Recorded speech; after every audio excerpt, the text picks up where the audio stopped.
안녕하세요. 사연 읽어주는 남녀입니다. 오늘도 와주셔서 감사드리며 그럼 오늘의 사연 바로 시작하겠습니다.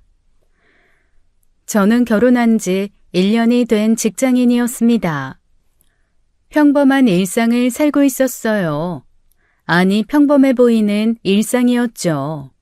하지만 제 마음 한구석에는 늘 무거운 그림자가 드리워져 있었습니다. 그건 바로 아버지였어요. 아버지는 2년 전 뺑소니 사고를 당하셨습니다. 그날 이후 아버지는 단 한 번도 눈을 뜨지 못하셨어요. 병원 침대에 가만히 누워 계셨죠. 의식불명 상태로요. 저는 매일 그 무게를 안고 살아가고 있었습니다. 그렇게 하루하루를 버티고 있었어요. 아버지는 제 결혼을 1년 앞두고 쓰러지셨습니다. 새벽 낚시를 다녀오던 길이었어요. 누군가 아버지를 차로 치고 달아났죠. 머리를 크게 다치셨습니다. 의식은 돌아오지 않았어요. 아버지는 차도 옆이 아닌 갈대숲 깊숙한 곳에서 발견되었습니다. 경찰은 그 말을 조심스럽게 전했어요. 저는 그 말의 뜻을 알았습니다. 범인이 아버지를 그곳에 버렸다는 것이었죠. 사고 후 아버지를 끌고 가 숨긴 겁니다. 구조할 수 있었을 거예요. 하지만 범인은 그러지 않았습니다. 발견되기 어려운 곳에 아버지를 던져두고 달아났어요. 저는 그 말을 들으며 손이 떨렸습니다. 오빠는 아무 말도 하지 않았어요. 다만 주먹을 쥐고 있었죠. 아침 시간대였습니다. 목격자는 없었어요. 단서도 없었습니다. 경찰은 최선을 다하겠다고 말했죠. 하지만 저는 알았습니다. 이대로 묻힐 수도 있다는 것을요. 저와 오빠는 말없이 고개를 끄덕였습니다. 우리가 직접 찾아야 한다는 걸 알았어요. 반드시 찾겠다고 다짐했죠. 저는 그때 결혼 준비 중이었습니다. 원래는 1년 전에 할 예정이었어요. 오빠 결혼 때문에 미뤄졌었죠. 이제 다시 준비를 시작하려던 참이었습니다. 그런데 아버지가 쓰러지셨어요. 결혼은 또 미뤄졌습니다. 저는 아예 결혼을 포기하려 했어요. 아버지가 깨어나실 때까지, 아니 범인을 찾을 때까지는 결혼 같은 건 생각할 수 없었죠. 그때 남자친구 민호 씨가 말했습니다. 그냥 예정대로 나랑 결혼하자. 물론 아버님이 병원에 계셔서 하기 힘든 마음 이해해. 하지만 내가 도울게. 도울 수 있어. 아버님 범인 찾는 거 내가 결혼해서 도와줄게. 저는 고개를 저었어요. 아니야. 이런 상황에서 결혼은 무리야. 너한테 미안하기만 해. 무슨 소리야, 지은아. 혼자 감당하기 힘들잖아. 내가 옆에 있어줄게. 결혼하면 내가 더 자유롭게 도와줄 수 있어. 시간도 더 많이 쓸 수 있고. 남자친구 목소리는 진심으로 들렸습니다. 아버님 일은 나한테도 중요해. 내 장인 어른이 되실 분이잖아. 나도 꼭 범인을 찾고 싶어. 같이 찾자. 제발 모든 걸 혼자 감당하려 하지 마. 저는 남자친구의 얼굴을 바라봤습니다. 눈물이 차올랐어요. 남자친구는 제 손을 꼭 잡았죠.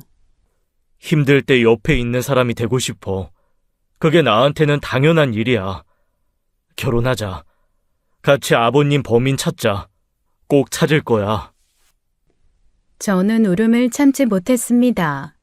그동안 혼자 버티느라 지쳐 있었어요.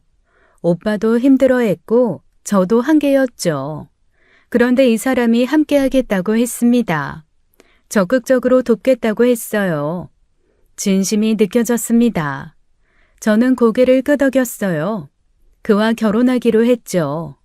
남자친구와 결혼을 결정했을 때 민우 어머니는 반대했습니다. 강하게 반대했어요.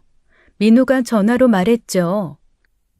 어머니가 한번 만나보고 싶대. 저는 알았다고 대답했습니다. 처음 뵙는 자리였어요. 민우 어머니는 저를 보자마자 말했습니다. 우리 결혼이 벌써 2번이나 미뤄졌죠? 네, 그렇습니다. 첫 번째는 지은 씨 오빠 결혼 때문이고 2번째는 친정아버지 사고 때문이라고 들었어요. 저는 고개를 끄덕였어요. 솔직히 말할게요. 며느리 될 사람이 그 일에만 매달리는 게 전 달갑지 않네요.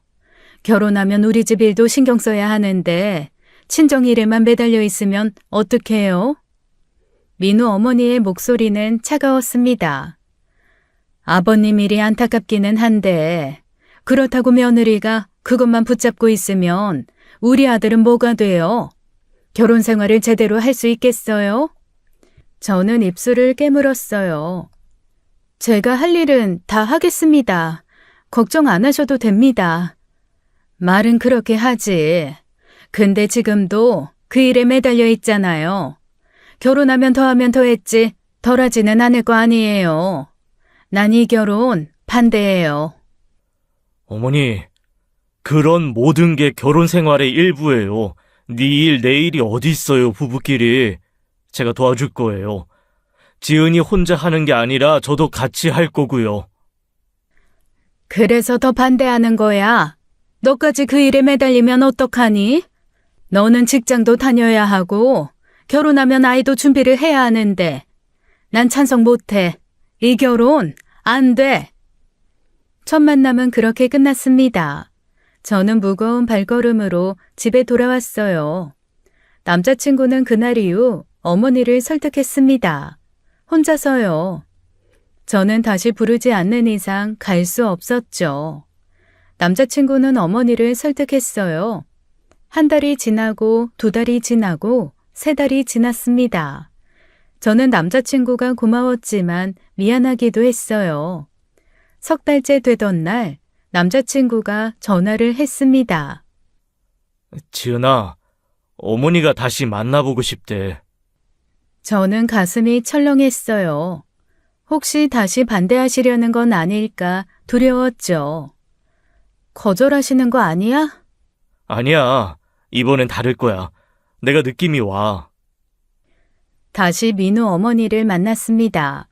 민우 어머니의 표정은 여전히 굳어 있었어요. 앉아요. 저는 조심스럽게 자리에 앉았습니다. 민우 어머니는 한참을 저를 바라보더니 입을 열었어요. 민우가 날 설득했어요. 지은 씨 없으면 안 된다고. 그 모습 보니까 내가 막을 수는 없겠더라고요. 원래 자식 이기는 부모 없잖아요. 저는 숨을 죽이고 들었습니다. 결혼해요. 허락할게요. 감사합니다. 근데 말해둘 게 있어요. 민우 어머니의 목소리가 차갑게 가라앉았습니다. 결혼해도 우리 집 일 소홀히 하지 마요. 민우 내조도 제대로 해야 돼요. 친정일 때문에 우리 아들 힘들게 하는 거 나 못 봐요. 그거 각오하고 들어와요. 네, 그러겠습니다. 말로만 하는 거 아니지? 진짜 지킬 수 있어?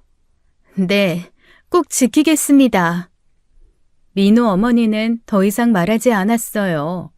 허락이라기보다는 경고였죠. 저는 그날 알았습니다. 이 결혼이 순탄하지 않을 거라는 것을요. 하지만 남자친구가 있었어요. 남자친구와 함께 한다면 견딜 수 있을 것 같았어요. 그렇게 저희는 결혼을 했습니다. 함께 이겨낼 수 있을 거라 생각했어요. 적어도 그때는 그렇게 생각했습니다. 결혼하고 1달이 지났을 때 저는 신혼집 집들이를 하게 되었습니다. 시어머니와 시누이가 음식을 준비한다며 미리 집에 오셨어요. 저는 현관에서 2분을 맞이했습니다. 어머님, 형님, 오셨어요? 그래, 뭐 준비할 거 있으면 말해. 올케, 축하해. 집 예쁘다. 저는 2분을 거실로 안내했어요. 시어머니는 집안을 둘러보셨습니다. 집은 깔끔하네.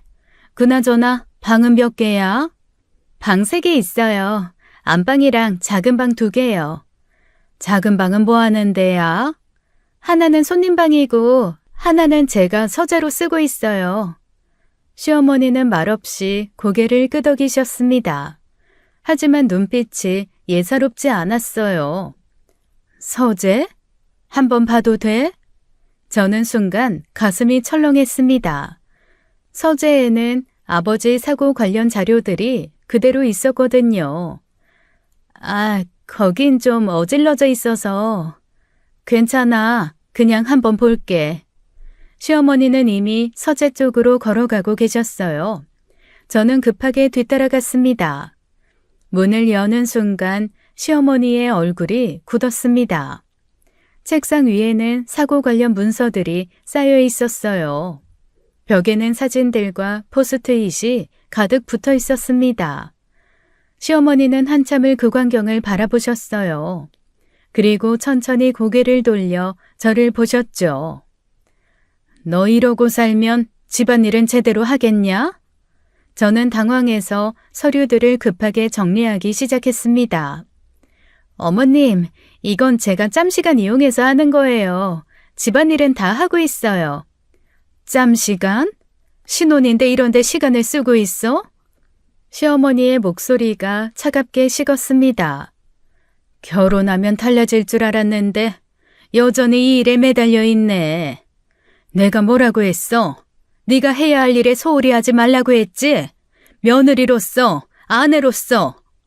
소홀히 안 하고 있어요, 어머님. 저 정말 할 일은 다 하고 있어요. 이게 할 일을 다 하는 거야? 다른 쪽에 정신이 팔려 있는데. 민우는 퇴근하고 오면 밥은 제대로 챙겨 먹어? 네, 당연히 챙겨요. 집은 깨끗하게 유지해? 빨래는? 민우 옷은 제대로 관리해? 다 하고 있습니다. 시어머니는 고개를 저으셨어요. 겉으로 보기엔 그럴지 몰라도 마음은 여기 있잖아. 이 방에, 이 서류들에 네 남편한테 제대로 신경 쓸 수 있겠어? 저는 입술을 깨물었습니다. 변명할 말이 없었어요. 어머님, 걱정시키는 일 안 만들겠습니다. 제가 조심할게요. 조심? 조심할 게 아니라 아예 정리를 해야지. 언제까지 이럴 거야? 엄마, 그만해요. 옳게도 힘든데. 집들이 날인데 이러시면 안 되죠. 내가 왜 이러는지 알잖니? 네 동생이 고생할까 봐 그러는 거야. 알아요. 근데 오늘 좋은 날이잖아요. 나중에 천천히 얘기해요. 시어머니는 한숨을 쉬셨습니다. 알았다. 나는 진짜 모르겠다. 에휴, 나도 싫은 소리 하는 거 싫어. 그런 거 좋아하는 사람이 누가 있겠니? 이제 네가 알아서 잘해. 근데 나중에 후회하지 마. 시어머니는 더 이상 말씀하지 않으셨어요. 하지만 표정은 여전히 굳어 있었죠. 저는 그날 집들이 내내 불안했습니다. 시어머니의 차가운 시선이 느껴졌어요. 남편은 제 손을 꼭 잡아주었습니다. 하지만 저는 알았어요. 이것이 시작일 뿐이라는 것을요. 그리고 한 달이 지났습니다. 남편 이모님 댁에 돌잔치가 있었습니다. 저희 부부는 함께 참석했죠. 식당은 친척들로 붐볐습니다. 아이가 예쁘다는 칭찬이 쏟아졌어요. 어머, 정말 천사 같아. 너무 예쁘네. 누굴 닮았나? 눈이 엄마 닮았네. 코는 아빠 닮고. 이모님은 웃으며 손주를 안고 계셨습니다. 저는 그 모습을 보며 미소 지었어요. 작은 삼촌이 저희 쪽으로 다가왔습니다. 민우야, 지은아.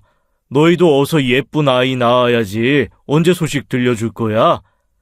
삼촌, 저희 아직 신혼이에요. 천천히요. 신혼? 1살이라도 젊었을 때 빨리 아이 낳고 키워버려. 그게 편해. 요즘 애들은 왜 이렇게 늦게 낳으려고 하는지 모르겠어. 그때 시어머니가 끼어들었습니다. 애를 낳고 싶어도 낳을 수 있을지 모르겠네. 저는 시어머니를 바라봤습니다.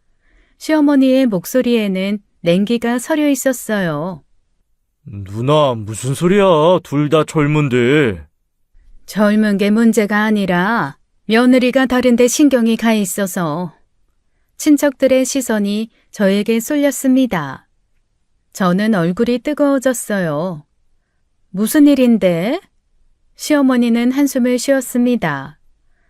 바깥 사돈이 2년 전에 뺑소니 사고 당하셨잖아.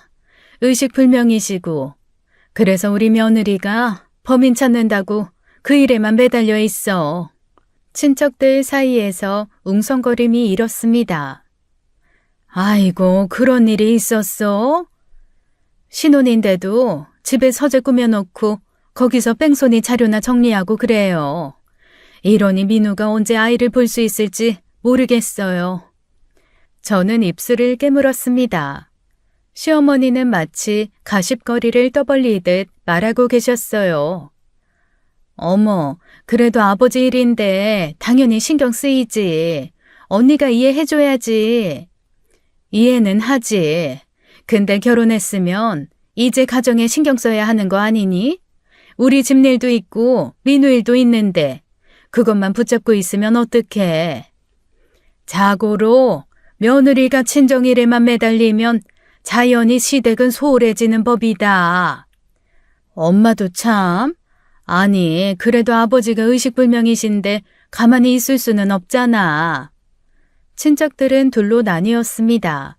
저를 이해해주는 사람들과 시어머니 편을 드는 사람들로요.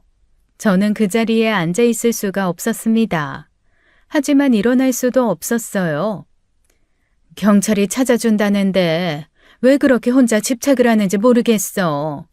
민우도 그 일 도와준다고 하는데 그것도 걱정이야, 난.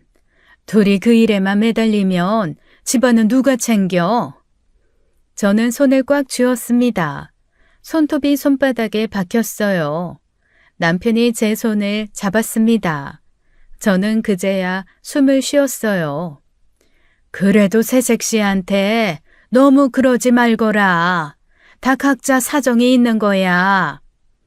신혼이라서 더 걱정되는 거예요. 지금부터 이러면 나중엔 어떻게 돼요?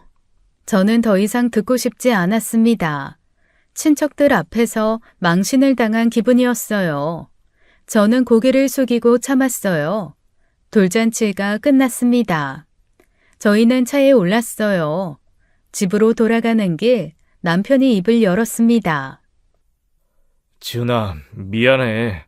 어머니가 너무 심하셨어. 내가 어머니한테 말씀드릴게. 친척들 앞에서 그러시면 안 된다고. 괜찮아. 괜찮지 않아. 나도 기분 나빴어. 어머니 왜 저러시는지 모르겠어.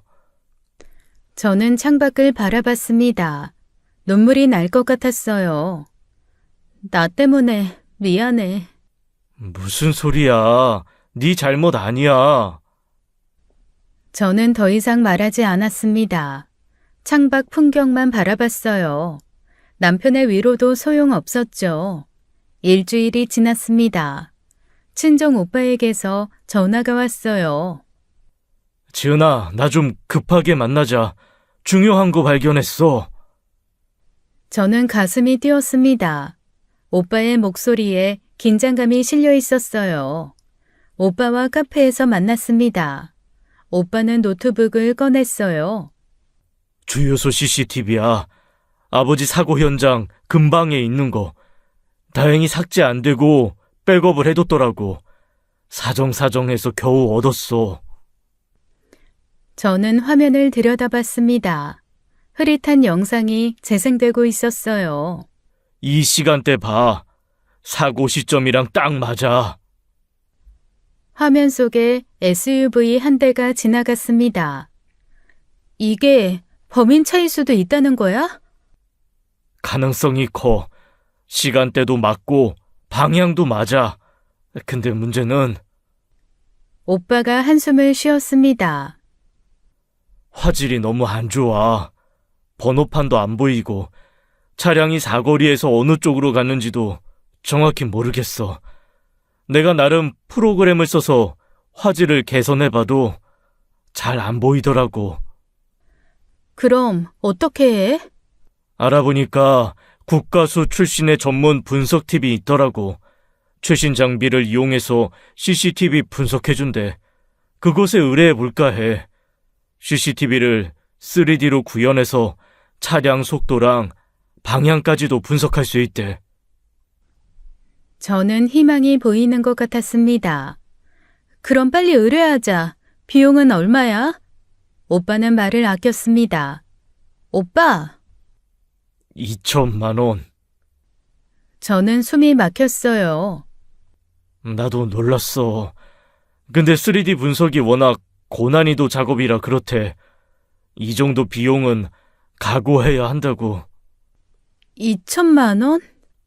지은아, 나도 지금 여유가 없어. 그동안 조사하느라 돈을 너무 많이 썼거든. 집 담보 대출도 썼고. 저도 마찬가지였습니다.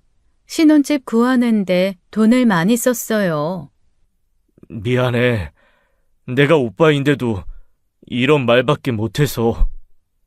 아니야. 오빠 잘못 아니야. 일단 생각 좀 해보자. 방법을 찾아보고. 저는 고개를 끄덕였습니다. 하지만 마음은 무거웠어요. 집에 돌아왔습니다. 남편은 저녁을 준비하고 있었어요. 왔어?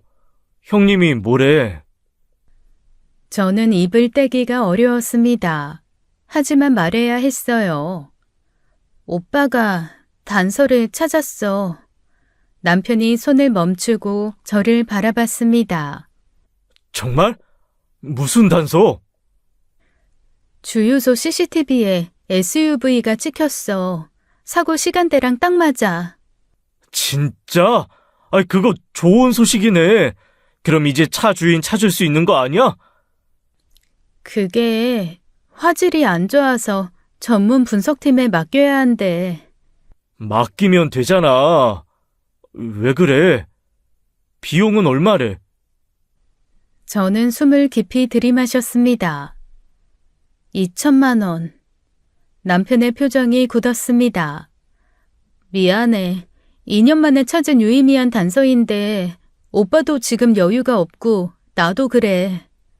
남편은 잠시 생각하더니 고개를 끄덕였습니다. 알았어. 내가 마련해 볼게. 정말? 하지만 돈이... 괜찮아. 방법이 있을 거야. 장인어른 일인데 당연히 도와야지. 아니, 돕는다는 것도 표현이 이상해. 이제 내일이잖아. 저는 남편을 바라봤습니다. 눈물이 날 것 같았어요. 2년 동안 찾은 거 아무것도 없었잖아. 이번엔 진짜 단서일 수도 있어. 포기할 수 없지. 민우야, 고마워. 뭐가 고마워. 당연한 거지. 저는 남편을 안았습니다. 이 사람이 있어서 다행이라고 생각했어요. 남편의 품이 따뜻했어요. 다음 날 아침부터 초인종이 울렸습니다. 시어머니였어요. 어머님, 어쩐 일이세요? 들어가도 되니? 저는 시어머니를 거실로 안내했습니다. 시어머니의 얼굴은 굳어 있었어요. 민우가 어젯밤에 지 아버지한테 전화했더라. 저는 가슴이 철렁했습니다. 돈 빌려달라고 2천만 원. 네? 그건 네 친정아버지 사건 때문이지? 저는 고개를 끄덕일 수밖에 없었습니다. 무슨 일인데 그렇게 큰 돈이 필요해? 저는 주유소 CCTV 이야기를 했습니다. SUV 차량이 찍혔다는 것, 전문 분석이 필요하다는 것을요. 시어머니는 한숨을 쉬었습니다. 언제까지 돈 쏟아부으면서 그 일을 할 거니? 어머님, 경찰이 알아서 찾아줄 거 아니야. 왜 너희가 그렇게 매달려? 돈까지 써가며. 경찰은 이미 포기했어요. 포기? 경찰이 사건을 포기해?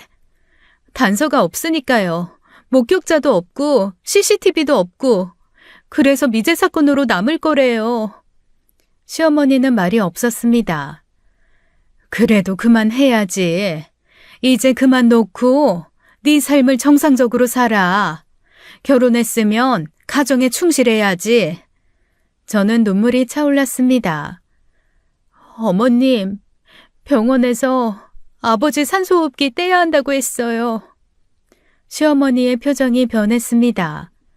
가망이 없대요. 2년 동안 의식이 안 돌아오셨으니까 이제 그만 보내드리라고. 눈물이 흘러내렸어요. 저는 아버지 돌아가시기 전에 범인 잡아드리고 싶어요. 원 없이 보내드리고 싶어요. 그게 제가 할 수 있는 마지막이에요. 시어머니는 묵묵히 제 말을 들었습니다. 한참 침묵이 흘렀어요. 2천만 원이면 되는 거지? 저는 시어머니를 바라봤습니다. 내가 줄게. 네? 그 돈 내가 줄게. 꼭 그 범인 잡아. 저는 믿을 수 없었습니다. 어머님, 정말요? 내 말 들어. 이번이 마지막이야. 시어머니의 목소리가 단호했습니다. 이번에 못 잡으면 포기해. 집착 내려놓고 하늘에 맡겨. 그게 네 아버지를 위하는 길일 수도 있어. 어머님, 약속해. 이번이 마지막이라고. 저는 시어머니 말에 더 눈물이 났습니다. 아버지를 위하는 길, 제가 집착을 내려놓고 잘 사는 게 진짜 아버지를 위한 길이라는 말이에요. 알겠습니다. 약속드릴게요. 잘 생각했어. 내일 돈 줄게. 어머님, 정말 감사합니다. 시어머니는 일어섰습니다. 감사는 범인 잡고 해. 그리고 못 잡으면 정말 포기하는 거야. 알았지? 네, 어머님. 시어머니는 집을 나갔습니다. 저는 그 자리에 멍하니 앉아 있었어요. 2천만 원. 시어머니가 준다니 저는 희망이 보이는 것 같았습니다. 이번에는 꼭 범인을 잡을 수 있을 거라고 생각했어요. 시어머니가 준 돈으로 전문 분석팀에 의뢰를 맡겼습니다. 저는 매일 결과를 기다렸어요. 하루가 1년 같았죠. 한 달이 지났습니다. 분석팀에서 연락이 왔어요. 3D 구현 완료했습니다. 결과 보러 오시죠. 저와 오빠는 함께 분석팀 사무실로 갔습니다. 가슴이 두근거렸어요. 분석팀 직원이 화면을 켰습니다. 3D로 구현된 도로가 나타났어요. 차량 속도와 방향을 분석했습니다. SUV는 시속 83km로 주행 중이었고요. 저는 화면을 뚫어지게 봤습니다. 그리고 여기 각도 분석을 보시면 사거리에서 차량이 좌회전했습니다. 사고 현장 방향이 아니라 다른 방향이에요. 그게 무슨 말이에요? 이 차량은 사고 현장으로 가지 않았습니다. 용의 차량이 아니에요. 저는 주저앉을 뻔했습니다. 오빠가 제 팔을 붙잡았어요. 확실한 거예요? 근데 차량 궤적을 분석한 결과 사고 현장과는 관련이 없습니다. 밖으로 나왔습니다. 저는 멍하니 서 있었어요. 지은아, 오빠, 아니었어. 미안해. 내가 확신을 했는데. 오빠 잘못 아니야. 저는 집으로 돌아왔습니다. 남편이 결과를 물었어요. 아니었어. 그 차 아니었어. 남편이 저를 안아주었습니다. 괜찮아. 다음에 또 찾으면 돼. 다음은 없어. 이게 마지막이었어. 저는 남편 품에서 울었습니다. 며칠 후 오빠에게서 연락이 왔습니다. 만나자고 했어요. 카페에서 오빠를 만났습니다. 오빠의 얼굴은 지쳐 있었어요. 지은아, 나 이제 그만하려고. 뭘? 아버지 사건 조사, 이제 그만할래. 저는 오빠를 바라봤습니다. 나도 2년 동안 매달렸어. 퇴근하고 집에 가면 자료 보고, 주말에는 현장 다니고. 그러다 보니까 애 크는 것도 못 봤어. 오빠의 목소리가 떨렸습니다. 며칠 전에 아내가 그러더라. 애 아빠가 집에 있어도 없는 것 같대. 마음이 다른 데 가 있으니까. 오빠, 지은아, 나도 가정이 있어. 이제 내 가족 챙겨야 해. 미안해. 아니야. 오빠 잘못 없어. 너도 이제 그만해. 남편한테 신경 쓰고 아이도 가져. 그게 아버지가 진정 원하시는 거야. 저는 고개를 끄덕였습니다. 눈물이 흘렀어요. 아버지도 네가 이렇게 힘들어하는 거 원하지 않으실 거야. 이제 놓아드려. 그게 효도야. 집으로 돌아왔습니다. 남편이 저녁을 준비하고 있었어요. 저는 남편을 보자 눈물이 쏟아졌습니다. 지은아, 왜 그래? 오빠가 이제 조사 그만한대. 남편이 저를 안아주었습니다. 나도 이제 그만할래. 더 이상 못하겠어. 저는 남편 품에서 펑펑 울었습니다. 미안해. 민우야, 정말 미안해. 너만 고생시켰어. 무슨 소리야. 괜찮아. 이제 정말 그만할게. 다 정리할게. 남편은 제 머리를 쓰다듬었습니다. 천천히 해. 힘들지? 저는 고개를 끄덕였습니다. 정말 지쳐 있었어요. 며칠 후 시댁에 갔습니다. 시부모님께 말씀드려야 했어요. 왔니? 앉아라. 저는 시아버지와 시어머니 앞에 앉았습니다. 남편이 제 옆에 있었어요. 어머님, 아버님, 말씀드릴 게 있어요. 분석 결과 나왔니? 네. 그 차량은 용의 차량이 아니었어요. 시어머니는 한숨을 쉬었습니다. 2천만 원 허비했어요. 정말 죄송합니다. 아니야. 그럴 수도 있지. 애썼다. 그리고 이제 자체 조사를 포기하려고 합니다. 시어머니가 저를 바라봤습니다. 오빠도 이제 그만한대요.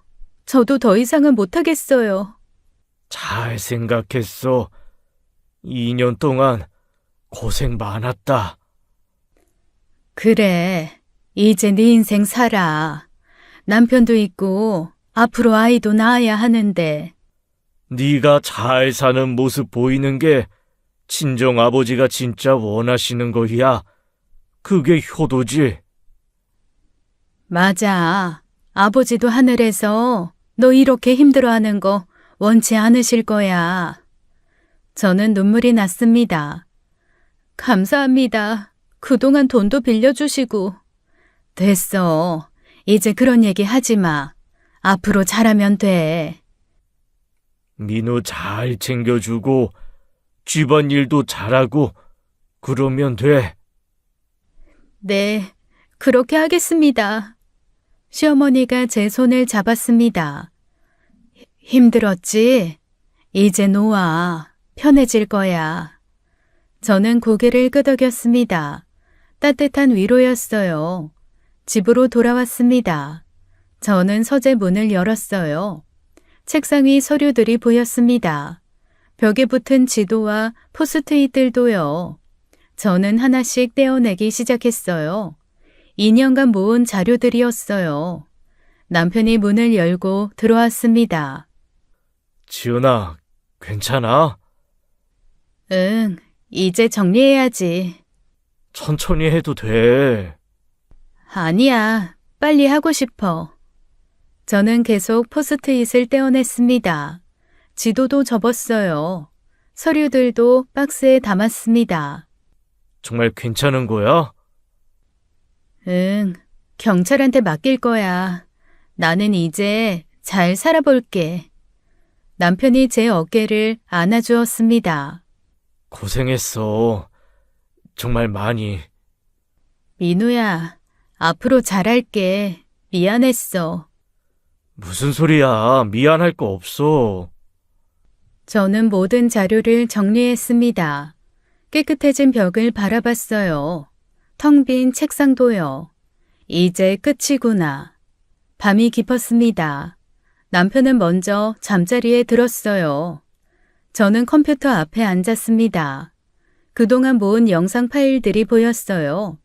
마지막으로 한 번만 보자. 그리고 완전히 지우자. 저는 영상을 재생했습니다. 하나씩 보면서 마음속으로 작별 인사를 했어요. 아버지 미안해요. 저는 여기까지밖에 못했어요. 라고 생각하면서요.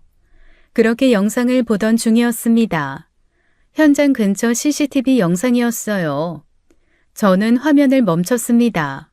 뭔가 이상한 게 보였거든요. 이전에는 발견하지 못했던 부분이었어요. 수십, 수백 번을 돌려보았는데 놓친 부분이었습니다. 화면 구석 하늘에 작은 점이 있었어요. 저는 영상을 되감아 다시 봤어요. 점이 움직이고 있었습니다. 저는 심장이 뛰기 시작했어요. 확대해서 봤습니다. 드론이었습니다. 이거 드론이잖아. 저는 자리에서 벌떡 일어났습니다. 손이 떨렸어요. 다음 날 저는 오빠 회사로 갔습니다. 지은아, 무슨 일이야? 오빠, 이거 봐. 저는 노트북을 꺼내 영상을 틀었습니다. 여기 하늘에 보이는 거. 뭐가? 드론이야. 드론이 찍혀 있어. 오빠가 화면을 들여다봤습니다. 진짜 드론이네? 왜 이걸 이제야 봤지? 응, 주변에 논이 많잖아. 이거 아마 농약 살포 드론일 거야. 농약 살포 드론? 내가 어제 알아봤는데 요즘은 이렇게 한대. 만약 드론이 촬영을 하고 있었다면 하늘에서 찍었으니까 차량도 찍혔을 수 있어. 번호판도 보일 수도 있고. 저는 흥분해서 말했습니다. 오빠는 한숨을 쉬었어요. 지은아, 진정해. 오빠, 이건 진짜 단소일 수도 있어.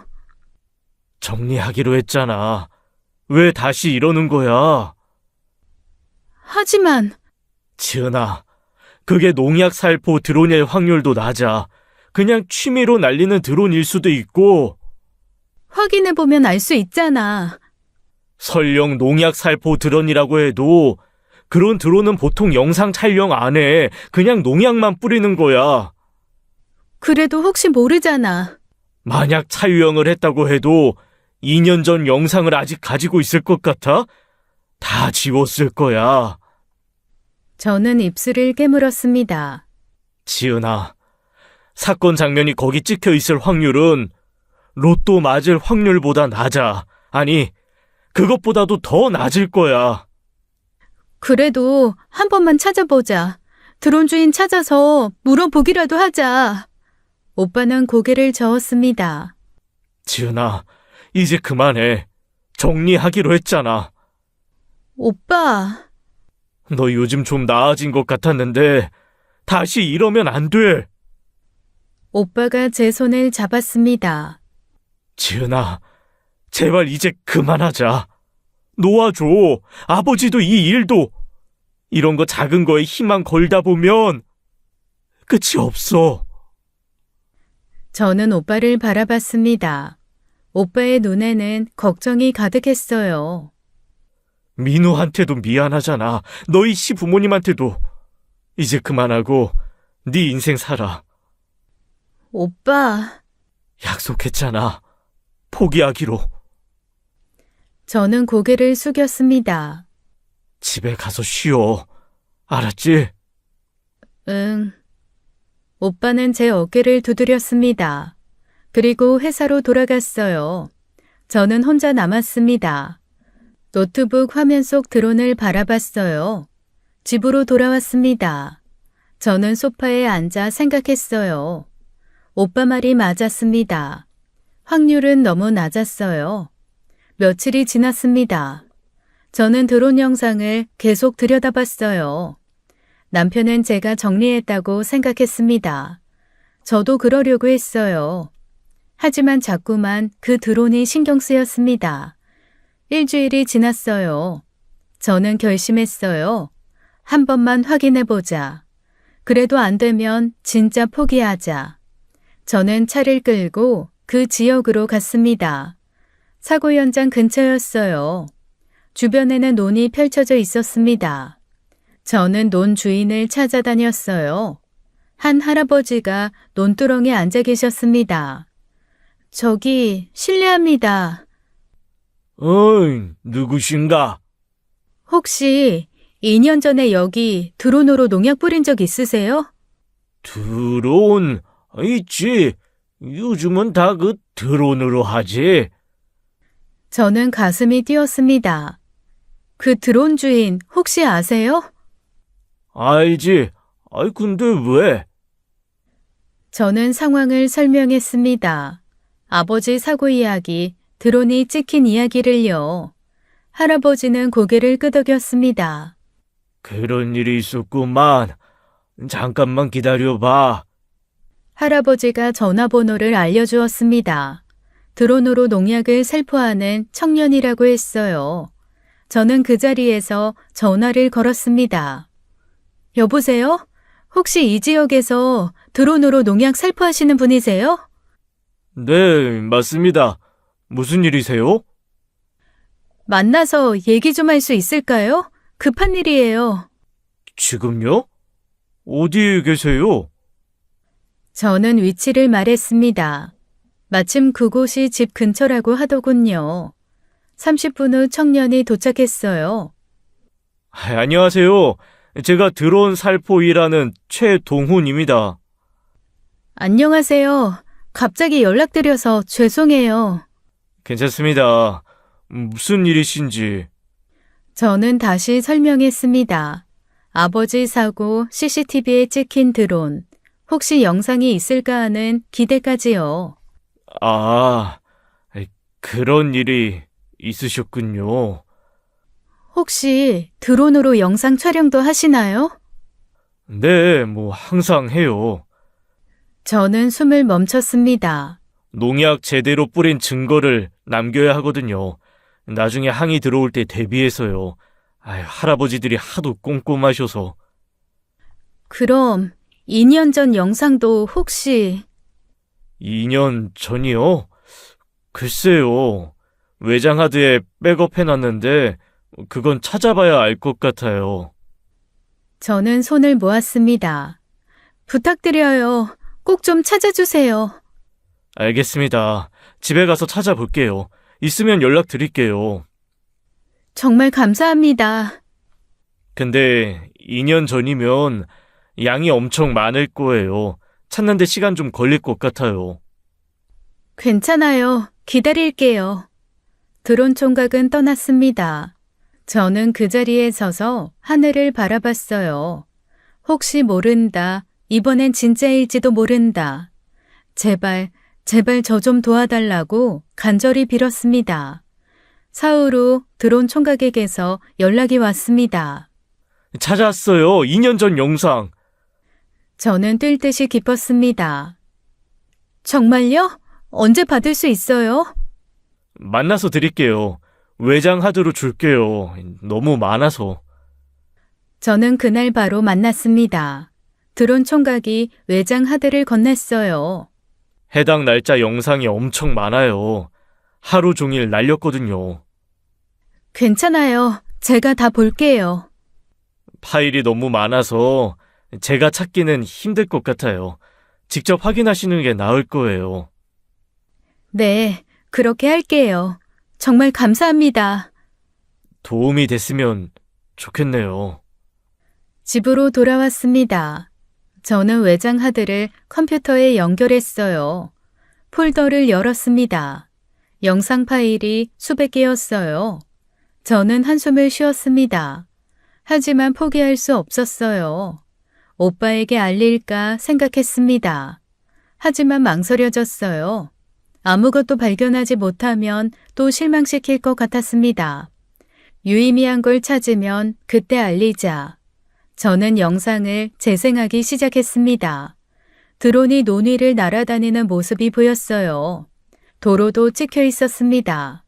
차량들이 지나갔어요. 저는 차량 번호판을 확인했습니다. 하지만 높이가 높아서 번호판이 잘 안 보였어요.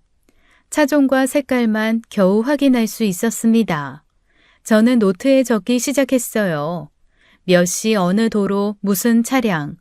하루가 지났습니다. 이틀이 지났어요. 눈이 피로했습니다. 하지만 멈출 수가 없었어요. 남편도 걱정할까봐 남편이 잘 때 몰래 일어나 확인을 했어요. 그러다가 남편이 알고 말았죠. 지은아, 뭐해? 그냥... 남편이 화면을 봤습니다. 이게 드론 영상이야? 저는 고개를 끄덕였어요. 지은아, 너 또... 미안해. 그냥 한 번만 확인하려고. 남편은 한숨을 쉬었습니다. 혼자 다 보려고? 언제 다 봐? 천천히 볼게. 내가 도와줄게. 괜찮아, 민호야. 너 쉬어. 아니야, 같이 하자. 반반씩 나눠서 보면 빠르잖아. 저는 남편을 바라봤습니다. 고마웠어요. 어떻게 정리하면 돼?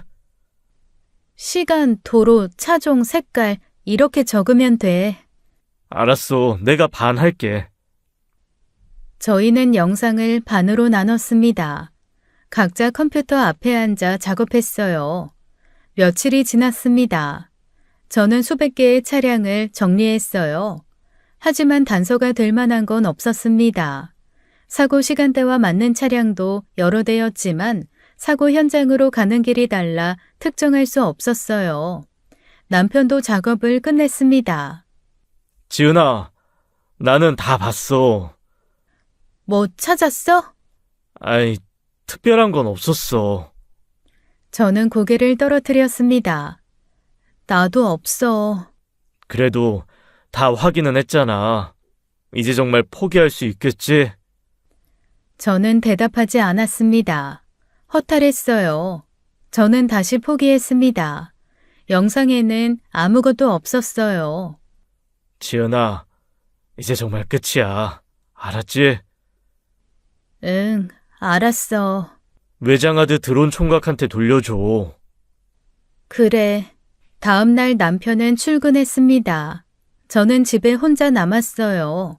외장 하드가 책상 위에 있었습니다. 돌려주기 전에 한 번만 더 보자. 저는 남편이 본 영상 파일들을 열었습니다.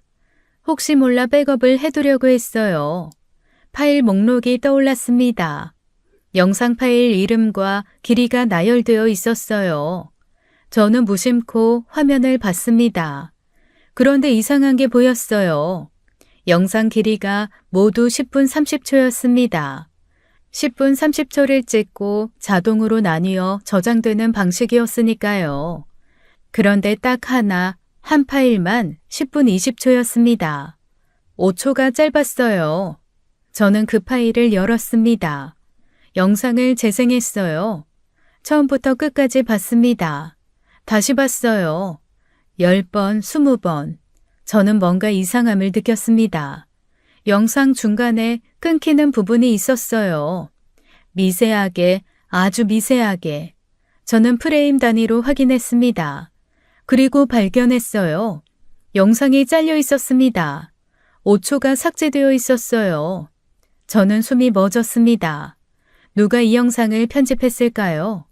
드론 총각은 원본을 줬다고 했습니다. 저는 드론 총각에게 전화를 걸었어요. 저기요, 혹시 영상 편집해서 주신 건 아니죠? 아니요. 원본 그대로 드렸어요. 왜요? 한 파일이 5초 짧은데요. 그럴 리가요. 제가 손댄 적 없는데. 그 파일만 다시 보내주실 수 있어요? 네, 지금 보낼게요. 저는 이메일로 파일을 받았습니다. 원본 파일이었어요. 길이를 확인했습니다. 10분 30초.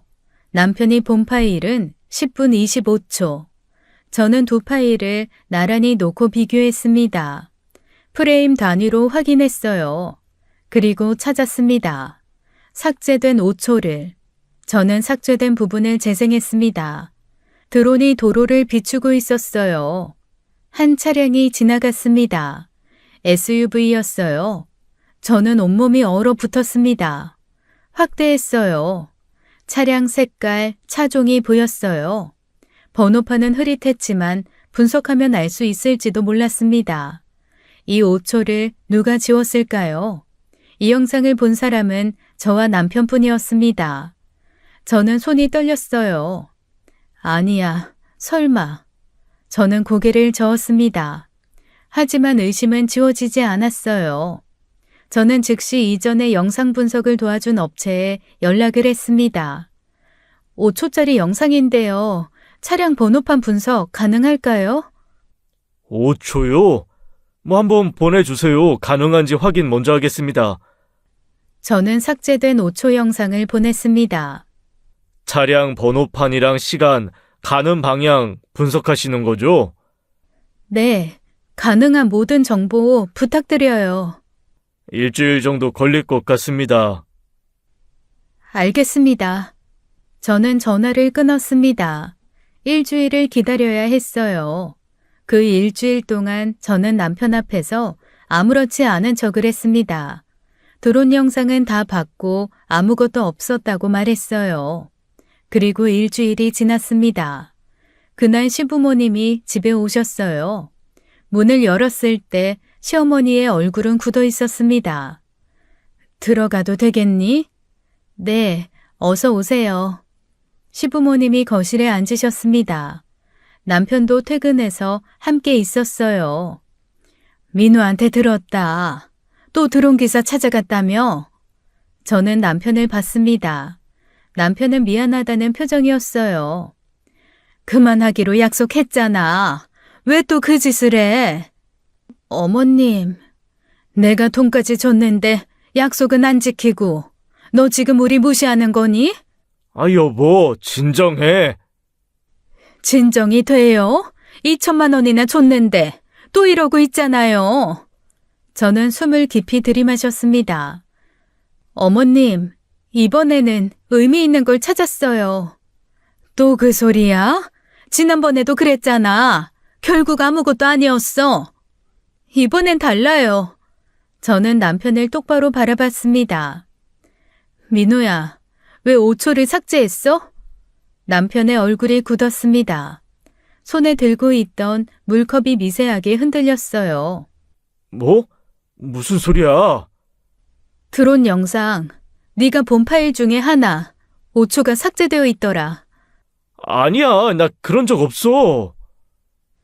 저는 노트북을 꺼냈습니다. 파일을 열었어요. 드론 총각한테 다시 원본 받았어. 네가 본 파일이랑 비교해봤는데 5초가 딱 잘려있더라. 그건 실수로 그런 거야. 내가 보다가 실수로 지운 것 같아. 피곤했거든. 실수? 아니, 그건 실수로 지울 수 있는 게 아니야. 저는 화면을 돌려 보여줬습니다. 영상 편집 프로그램으로 특정 부분을 고의로 자른 거야. 프레임 단위로 정확하게. 실수로는 절대 이렇게 안 잘려. 할 수도 없고. 시어머니와 시아버지가 저를 바라봤습니다. 시아버지의 얼굴도 창백해졌어요. 왜 그랬어? 왜 그 5초를 지운 거야? 남편은 대답하지 못했습니다. 땀이 이마에 맺혔어요. 거기에 뭐가 찍혀 있었길래 왜 지운 거야? 지은아. 대답해! 왜 지웠냐고! 제 목소리가 떨렸습니다. 남편은 고개를 숙였습니다. 입술을 깨물고 있었어요. 민우야, 이게 무슨 일이야? 시어머니의 목소리도 떨리고 있었습니다. 남편은 아무 말도 하지 않았습니다. 대답 못하는 거야? 왜 그 영상을 지웠는지 말해봐! 남편의 손이 떨리고 있었어요. 물컵을 탁자에 내려놓았어요. 하지만 여전히 침묵이었습니다. 저는 그 침묵이 모든 걸 말해주고 있다는 걸 알았어요. 저는 천천히 입을 열었습니다. 내가 대신 답해줄게. 남편이 고개를 들었어요. 저는 노트북을 다시 열었습니다. 삭제된 5초 영상을 재생했어요. 화면에 드론이 찍은 도로가 나타났습니다. SUV 한 대가 지나가고 있었어요. 저는 영상을 멈췄습니다. 차량을 확대했어요. 이 차 때문에 지운 거지? 남편의 얼굴이 하얗게 질렸습니다. 이게 뺑소니 범인 차니까. 그래서 지운 거 아니야? 지은아, 이 영상 분석기관에 보냈어. 일주일 전에. 시어머니가 숨을 크게 들이마셨습니다. 오늘 결과 나왔어. 남편과 시부모님의 얼굴이 창백해졌습니다. 차량 속도, 방향, 시간 다 분석됐어. 아버지 사고 현장이랑 정확히 일치한대. 시아버지가 자리에서 일어섰습니다. 저는 시아버지를 바라봤어요. 지은아. 번호판도 나왔어요. 분석팀이 복원했어요. 경찰에 알릴 거예요. 이 분석 자료 다 제출할 거예요. 안 돼, 지은아. 안 돼, 제발. 왜 안 돼? 뺑소니 범인인데 왜 안 돼? 남편은 대답하지 못했습니다. 지운 이유가 뭐야? 왜 그 5초를 지웠어? 대답해! 남편의 입술이 떨렸습니다. 이 차가 아버님 차여서? 알고 보니 당신 아버지 차여서 그래서 지운 거야? 시아버지가 무릎을 꿇었습니다. 지은아, 미안하다. 정말 미안해. 사고였어. 정말 사고였어. 사고요? 시어머니도 울음을 터뜨렸습니다. 우리가 의도한 게 아니야. 정말 사고였어. 사고였으면 왜 도망갔어요? 왜 우리 아버지를 갈대숲에 버렸어요? 그건...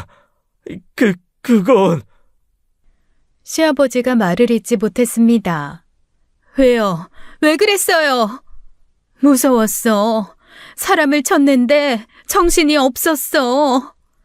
정신이 없어서 사람을 끌고 가서 갈대숲에 버렸다고요? 시어머니는 고개를 떨궜습니다. 저는 온몸이 떨렸어요. 차에 치인 거로도 큰 상처인데 숨겨서 발견을 늦게 만들었잖아요. 저희 아버지 그때 죽을 수도 있었어요. 미안해. 정말 미안하다. 미안하다고요? 저는 남편을 돌아봤습니다. 당신은 처음부터 알고 있었어? 처음부터? 아니면 이번에 안 거야? 남편은 고개를 들지 못했습니다. 대답해! 알고 있었냐고! 아니야. 처음엔 몰랐어. 뭐?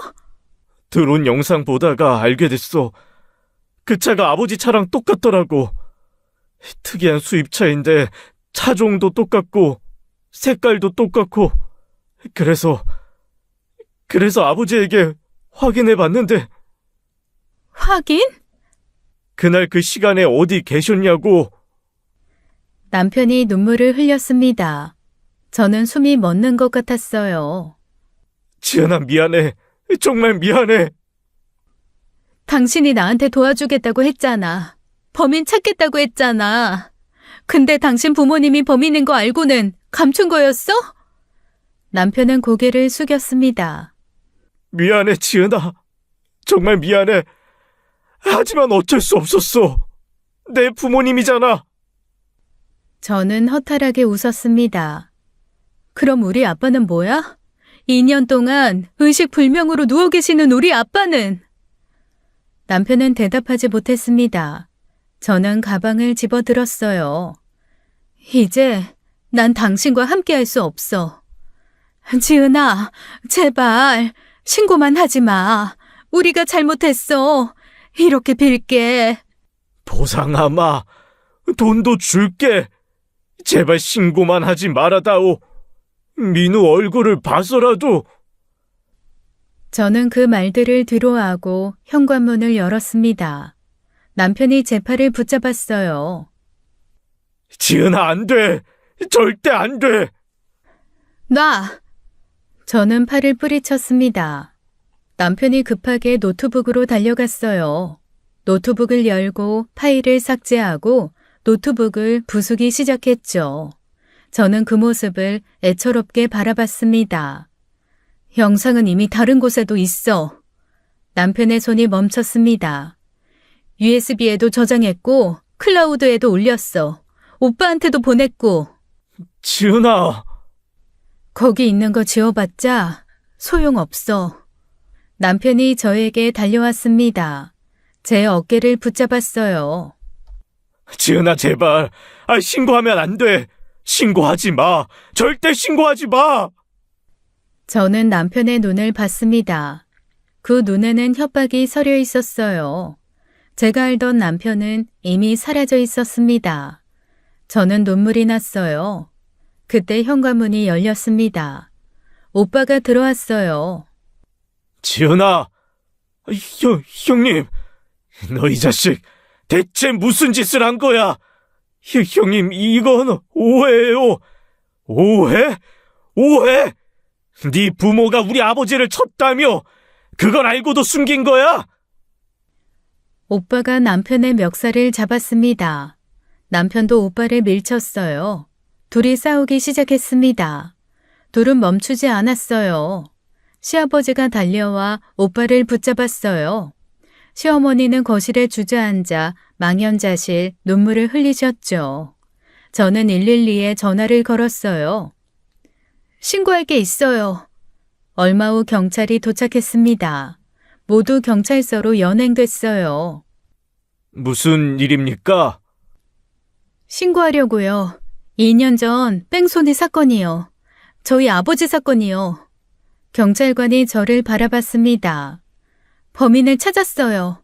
여기 계신 시아버지가 범인이에요. 시아버지가 뺑소니 범인이라고요? 네. 그리고 남편은 그걸 알고도 증거를 숨겼어요. 제 친정오빠가 그걸 막으려다가 남편이랑 싸웠고요. 지은아, 제발! 거기 조용히 하세요. 증거는 있습니까? 증거 없어요. 아무 증거도 없어요. 지은아, 이러지 마, 제발. 증거 있어요. 저는 주머니에서 작은 녹음기를 꺼냈습니다. 남편의 얼굴이 굳었어요. 이게 증거예요. 여기 모든 자백이 녹음돼 있습니다. 사실 저는 남편에게 5초 삭제 이유를 물으며 주머니에 있는 소형 녹음기로 녹음을 시작했습니다. 그 녹음기에는 시아버지와 남편의 자백이 모두 녹음되었죠. 시아버지가 제 친정아버지를 뺑소니 쳤다는 내용과 남편이 이후 자기 부모님이 범인인 걸 알고 증거를 숨겼다는 내용까지요. 남편이 제 팔을 붙잡았습니다. 지은아! 이제 작별이야. 우리 인연은 이렇게 끝이야. 남편이 제 이름을 또 한 번 불렀어요. 저는 남편을 마지막으로 바라봤습니다. 슬펐습니다. 눈물이 났어요. 하지만 돌아설 수밖에 없었어요. 저는 경찰서를 나왔습니다. 밖은 어두웠어요. 지은아, 괜찮아? 응. 사실 영상 분석은 실패했습니다. 화질이 너무 안 좋아서 번호판을 확인할 수 없었어요. 그 차가 시아버지 차인지 저는 알 수 없었죠. 하지만 제가 집중한 것은 남편이 삭제한 5초였습니다. 영상의 내용이 아니라요. 남편이 그 5초를 삭제한 이유가 분명 있을 거라 생각했어요. 거기에 대체 뭐가 있길래 남편이 저 몰래 그걸 지웠을까 생각했죠. 그래서 거짓말로 분석 결과가 나왔다고 했더니 남편이 다 실토했던 거였습니다. 너무나 씁쓸했어요. 남편과 행복했던 과거가 떠올랐습니다. 이제 끝났어. 오빠, 아버지 범인 찾았어. 저는 하늘을 올려다봤습니다. 별이 보였어요. 시아버지는 뺑소니 혐의로 처벌을 받았습니다. 시아버지는 범행이 드러나는 그 순간까지도 몰랐다고 합니다. 자신이 친 그 남자가 제 친정 아버지라는 사실을요. 이런 서글픈 운명이 어디에 또 있을까요? 시어머니도 범행 은폐 방조죄로 처벌을 받았어요. 저는 이혼을 결심했습니다. 남편은 순순히 합의 이혼을 해주었어요. 마지막 만남이었습니다. 이혼 서류에 도장을 찍는 자리였어요. 남편은 저에게 사죄했습니다. 고개를 숙이고 용서를 구했죠. 저는 남편을 바라봤습니다. 한때 사랑했던 사람이었어요. 너무도 많이요. 남편도 저를 많이 사랑했었죠. 저는 알 수 있었어요. 안타까웠습니다. 하지만 함께할 수 없었어요. 남편이 저지른 일은 용서할 수 없었습니다. 증거를 숨기고 저를 속인 일은요. 5초를 삭제한 남편도 고민을 많이 했을 겁니다. 저는 이혼을 선택했어요. 남편과 작별했어요. 돌아서는 발걸음이 무거웠습니다. 하지만 후회는 없었어요. 아버지는 여전히 의식불명이셨습니다. 하지만 범인을 찾았어요. 저는 병원으로 갔습니다. 아버지 곁에 앉았어요. 아버지의 손을 잡았습니다. 범인을 찾았다고 말씀드렸어요. 이제 편히 쉬셔도 된다고요. 아버지는 대답이 없으셨습니다. 하지만 저는 알아요. 아버지가 들으셨다는 것을요. 저는 병원을 나왔습니다. 긴 싸움이 끝났어요. 후련하지는 않습니다. 저는 이전의 행복한 삶으로 돌아갈 수는 없겠죠. 집으로 가는 길 눈물이 났습니다. 지금까지 사연 읽어주는 남녀였습니다. 끝까지 시청해주신 여러분 감사드리며 저희는 다음 사연으로 돌아올게요. 감사합니다.